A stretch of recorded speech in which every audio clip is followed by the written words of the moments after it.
আসলে আমাদের দেশের আর এই দেশের সাধারণত গভর্নমেন্ট যেসব হসপিটালগুলো আছে, আসলে তাদের হসপিটালের মানে ফার্সিক যে দৃশ্যগুলো সেটা দেখলে কিন্তু মানুষের যে কেউ আসলে মন জুড়ে যাওয়ার কথা। কারণ বাংলাদেশ হচ্ছে আসলে এমন একটা দেশ, কারণ আমাদের দেশের আসলে আমরা সাধারণ জনগণে কিন্তু আমাদের দেশটাকে সুন্দর করতে পারছি না। আর সাধারণত এই দৃশ্যগুলো দেখেন আপনারা, এটা কিন্তু হসপিটালের একটি বাইরের একটি অংশ, কতটা চমৎকার। আসলে এই জিনিসগুলো যখন আমরা দেখি তখন বুঝতে পারি যে একটা দেশে যদি দুর্নীতি না থাকে বা কোনো কিছু না থাকে তাহলে কিন্তু সব কিছুই করা সম্ভব। সেটা কিন্তু দেখা যাচ্ছে যে কী প্রয়োজন ছিল হসপিটালের বাইরে জিনিসগুলো করার কোনো প্রশ্নই আসে না, কিন্তু তারা শুধুমাত্র যাতে কেউ এসে তারা বুঝতে পারে যে আসলে বাইরের পরিবেশটা কেমন হতে পারে আর ভিতরের পরিবেশটা কেমন হতে পারে, এটাই তার একটি দৃশ্য তারা শুধুমাত্র বাহিরে শো করা হলো। তো আসলে হয়তো আমাদের দেশে এই ধরনের দৃশ্য হতে অন্তত কয়েক বছর লেগে যেতে পারে, কিন্তু তারপরে হবে কি না এটা আল্লাহ পাক ভালো জানেন। কারণ যে দেশের দুর্নীতির শীর্ষে যদি আমি হিসেব করি তাহলে দুর্নীতির শীর্ষ হচ্ছে আমাদের দেশ।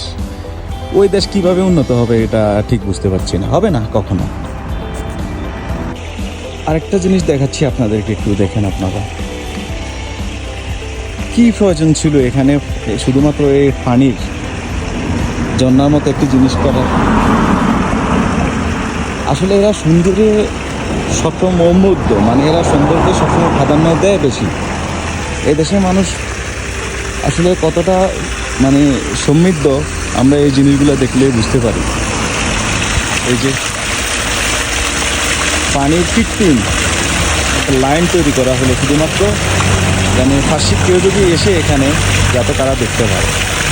এর থেকে আসলে আর সুন্দর কী বলবো আমি, এর থেকে তো মানে আর বেশি কিছু আশাও করা ঠিক না। এই পাথরগুলো কি প্রয়োজন ছিল তারা এখানে নিয়ে এসে এটাকে এই রং করে এরকম একটা জায়গাতে এরকমগুলো করভাবে রাখা? এটা তারা সৌন্দর্যের জন্য শুধুমাত্র এই জিনিসগুলো করছে।